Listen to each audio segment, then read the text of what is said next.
ایک بہت بڑے عالم احناف کے، اور وہ حدیث کے عالم بھی تھے، محدث تھے، ان کو حدیث کا بہت زیادہ علم تھا، اور ان کا نام ہے الامام جمال الدین الزیلعی المصری، مصر کے تھے وہ، اور احناف کے کبار علماء میں سے ہیں جو حدیث کے عالم بھی تھے۔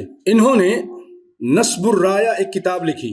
یہ اصل میں جو ہدایہ ہے نا، ہدایہ احناف حنفی مذہب سے متعلق ان کی سب سے بڑی کتاب ہدایہ ہے، اور ہدایہ کو کہتے ہیں کہ یہ قرآن کی طرح ہے، کہتے ہیں الہدایہ کالقرآن، یہ ان کا کہنا ہے، ورنہ قرآن کی طرح تو کوئی کتاب ہو ہی نہیں سکتی۔ یعنی اس سے اندازہ کیجئے کتنی اہم کتاب ہے ان لوگوں کی۔ تو انہوں نے اس کتاب میں جو حدیثیں تھیں اس کی تخریج کی، امام زیلعی نے اس کی تخریج کی، اور اس کتاب کا نام رکھا نصب الرایہ۔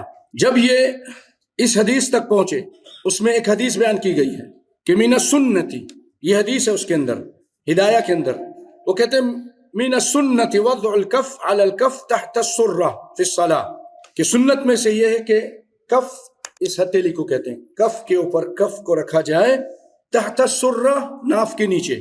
اچھا، یہ لکھنے کے بعد دیکھیے وہ اللہ سے ڈرنے والے علماء تھے، حنفی ہونے کے باوجود انہوں نے ایک بات کہی، انہوں نے کہا کہ امام نووی جو مسلم کے شارح ہیں، انہوں نے اس حدیث کے بعد فرمایا ہے عبد الرحمن ابن اسحاق، جو اس حدیث کا راوی ہے، عبد الرحمن بن اسحاق الواسطی ضعیف جداً، بہت زیادہ ضعیف ہے۔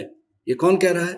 امام جمال الدین الزیلعی رحمہ اللہ۔ یہ تھے وہ لوگ جو صرف اللہ سے ڈرتے تھے، کسی سے نہیں ڈرتے تھے، اور حق بات کہتے تھے، چاہے لوگوں کو اچھی لگے چاہے بری لگے۔